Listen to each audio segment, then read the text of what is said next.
If you're new to Vegas Pro 15 or any other earlier versions of the software and want to learn how to edit, this is the video for you. This is a beginning editing tutorial, and I hope you guys enjoy. Let's get straight into it.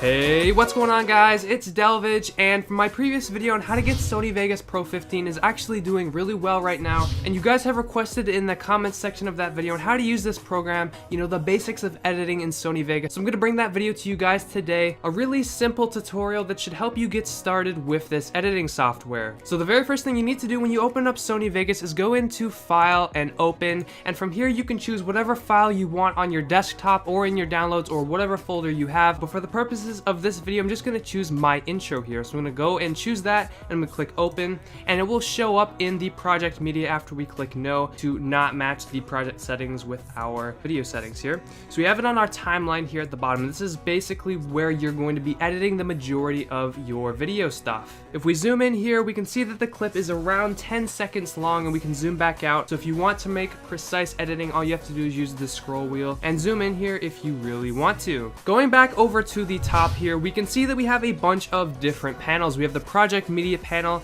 the explorer, the video effects, the media generator, and transitions. Now for whatever reason, if you guys accidentally click this X button here and remove one of these panels and you actually need to use it, don't worry, all you have to do is go to view, window, and then choose whatever you want. So I'll click transitions, and as you can see, it is backed and docked in our window. So if I start playing this video right now, you can see on the right side that it's in the preview window. Now I have the track muted right now just because I don't have headphones on and I don't want to have it blast through my microphone while I'm playing this clip, but you guys see what I mean. If you click the play button, it will show up in the preview window. Now the very first thing I want you guys to do is go into the settings here at the top where it says preview auto if you've opened Vegas for the first time, and change that to best and half. Now if you have a really good PC, you might want to go best and full over here, but my PC is basically a little bit below average, so I'm going to keep it at best and half. It might start lagging a little bit, it might not work as best as it could if it's all the way up at best full if your PC is not good, so I'm going to leave it at best half for right now. Below that, we can see the project settings for our video right here. So my video right now is playing at 960 by 540 in 60 frames per second, but the actual video properties are 1920 by 1080. This is where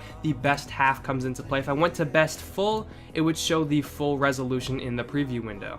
Now the next thing I want you guys to go and do is go into File and Properties, and here we're going to tinker with a few things to help set up Vegas so it's better for you guys in the long run. So the very first thing you want to do is change the resolution to whatever video quality size you're making. If you make videos in 1080p, make the video in 1080p. If you're using 30 frames, use 30 frames. I'm just going to leave it at 59.94. Which is basically 60 frames. I'm going to leave it at that. And one thing you're really going to want to do is make sure you change the resample mode from whatever it is. I believe it's smart resample, but change that to disable resample. Make sure you click the start all new projects with these settings, and then click apply, and then click OK.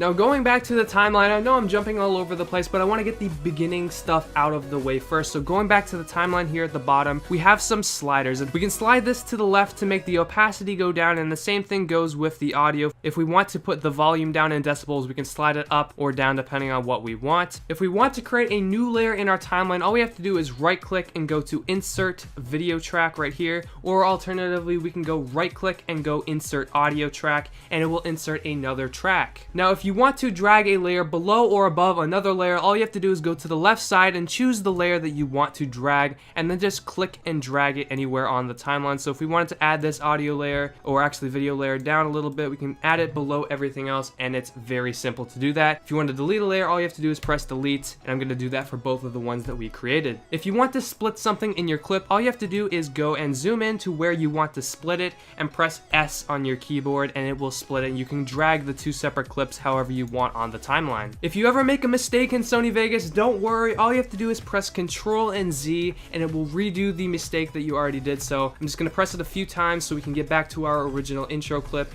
There we go, it is now not separated anymore. We can press Ctrl and Z and undo anything that we need to. So now I'm going to show you guys how to fade in a video clip. So if we zoom in here on our timeline, we can see that there's a turquoise triangle at the very top left of our clip, and it is called the fade in offset. So we can click and drag that inward, and as we can see, if we play the video right now, it will fade in, and we can make that longer if we really want to. We can make it all the way over here if we really wanted to do that. Here, I'll play it again for you guys. And as you can see, it adds a fade in effect. And we can do the exact same thing here at the back end of our video clip. We can add a fade out effect so that it gets darker as it starts to fade out. And there are a bunch of different settings for the fading effect, but I'm just going to leave it default for right there just so you guys get the gist of it. If you guys want to zoom into a clip, all you have to do is press this little square panel over here at the very top of your video clip, and it will open the pan and crop effects. I'm just going to make this slightly larger so we can see what we're doing here. And here we have a bunch of different settings, but the main thing you're going to want to do if you want to zoom into a clip is choose the very top right and you know, just play around with it. You can zoom in here.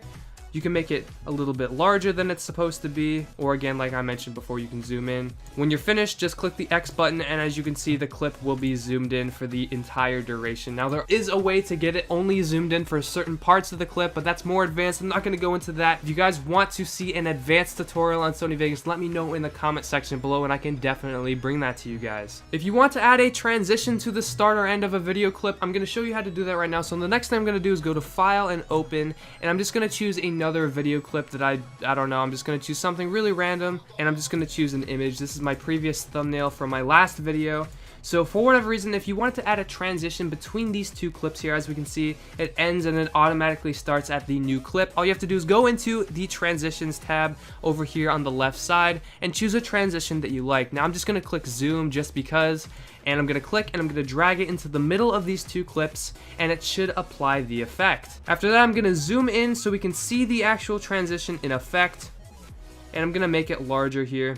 And as we can see, if we play the video clip one more time, it starts to zoom in from our previous clip. Now, one thing that I definitely wanted to learn when I started using Sony Vegas is how to separate a video and audio clip if they're in the exact same file. So all you have to do is select the clip, and as we can see, if I want to only move the video track on this clip, it's unfortunately going to move the audio with us. So if we want to separate the two, all we have to do is select the video track or the audio track and press U on our keyboard, and it will unclip them, and we can move the video and the audio separately if we wanted to. If you want to mute a certain track so you don't see the effects of that track compared to the other tracks, all you have to do is click the mute button here on the left side on the timeline, and it will mute that track for you. Another really good useful tip is if you're using gameplay videos or vlogging or any kind of really good motion video, what you want to do when you add that to your timeline in Sony Vegas is go and right click, go to properties, and then go to disable resample. If you don't disable the resample, what happens is Sony Vegas creates a ghosting effect on your video, and it looks especially terrible for gameplay videos, but it also looks pretty bad for vlogs as well. Make sure you're always disabling the resample when you add a new motion video track to the timeline. Now, combining everything that we've already learned in this tutorial, I'm going to add some text above our regular video layer. So I'm going to go right click and go to insert video track. After that, I'm going to go to media generators, and we can see here if we go to titles and text,